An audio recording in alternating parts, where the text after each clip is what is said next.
Hey everyone, I got something a little interesting here. It's an older Subaru. Let me show you. This one right here. I don't even know what year it is. It didn't bother to look. I used to have a 98 that was very similar to this, Outback Wagon.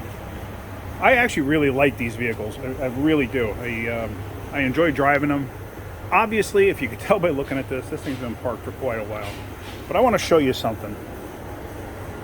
So they put a battery in it, and then because the thing had been sitting for quite a while in their yard. I guess it ran when parked. You know the old saying. But anyway, it did. Well, let me show you something. So they put a battery in it. It's a brand new Interstate, but it wouldn't start. So they had it towed into us. Okay, it was a no crank, no start. Now I want you to see something. Now, right here, I'm connecting the battery. So the battery's connected, but it still won't start when I go inside. You notice something?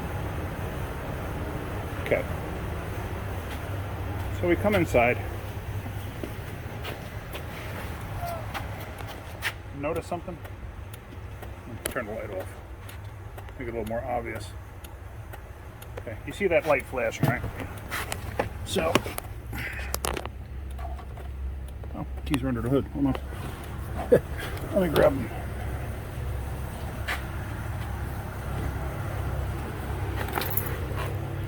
So the vehicle's got an aftermarket alarm, as it turns out.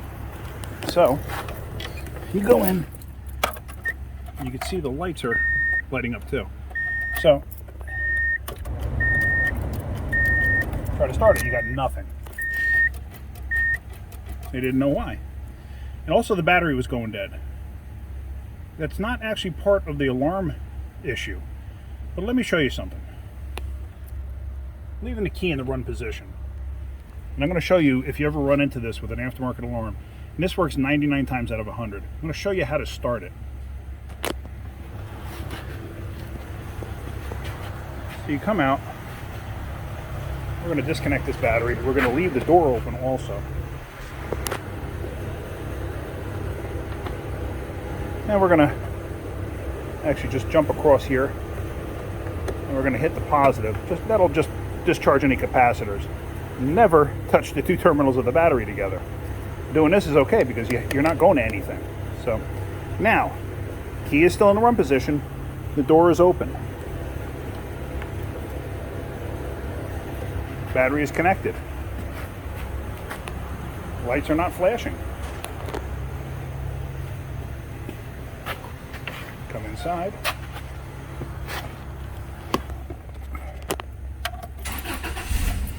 Now she starts. Basically, when you leave the key on, what happens is the stupid alarm system, the aftermarket alarm system, sees an ignition signal and it says, okay, it must be okay to start. Now, what's the reason for the battery going dead? Let me show you that one. We're going to get out and we're going to go to the back. So you notice something? Brake lights are on. And I'm not pressing down on a brake pedal. It's not the brake switch.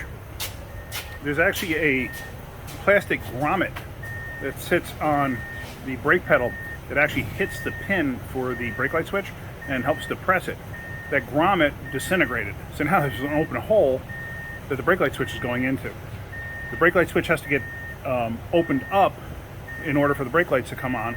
When it opens up, rather when the pin comes out, the contact is closed, completing the circuit, brake lights come on.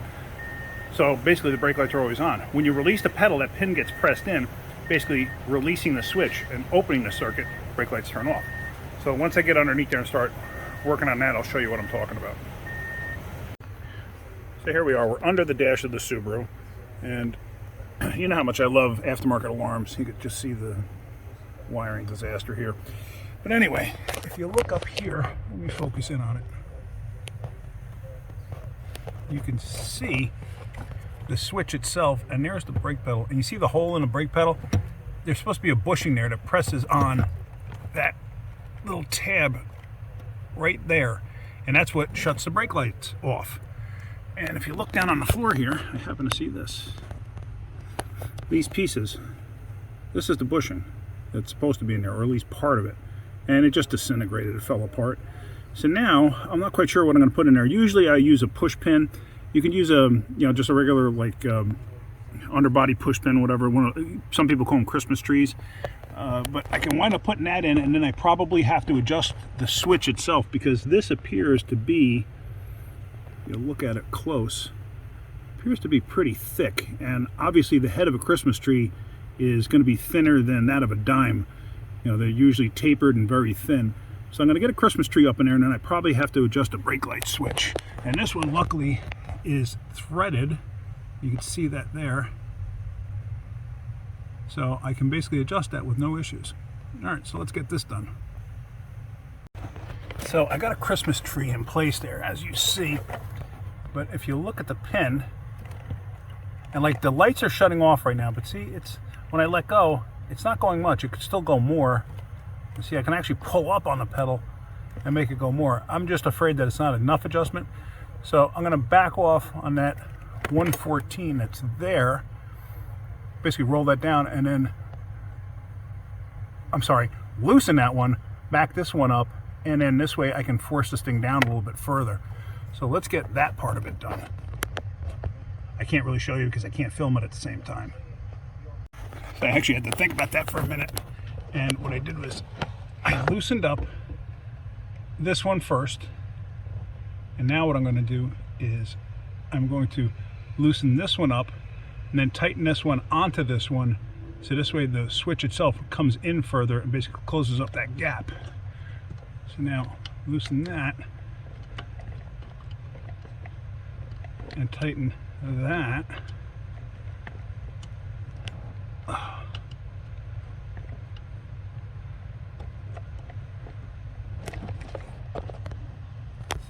Okay, so it's closing up the gap. I'm going to have to move it some more. So this one I'm going to loosen up a little bit more. And then tighten up on this one a little bit more.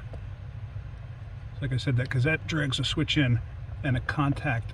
So this way it's not like trigger happy. It doesn't have an itchy trigger finger, and the brake lights go off like super easy, from just hovering or breathing on the brake pedal. So that's looking pretty good. The gap looks pretty good there. So now I'm just going to tighten that up in place so it doesn't back itself off. And then I think we're going to be good. So the switch is all adjusted. The pedal is released. Come back here. We have no brake lights. So no brake lights. So now let's depress the pedal. This is just something I happen to have handy sitting right here, so that's what I'm going to use. I don't even know what the heck that's for. It might be a brake pedal depressor. And now we have brake lights. So now she shouldn't have a battery drain when I'm done with this. So now I get to put everything back together, and everything should be good. Alright, so that's it for this one. I hope you got something out of that. I thought that was kind of interesting how how it's not the brake light switch, it's actually just a grommet that fell apart. So hope you got something out of that. If you could, hit that like button. If you could, please subscribe. All right, have a great day. Keep wrenching.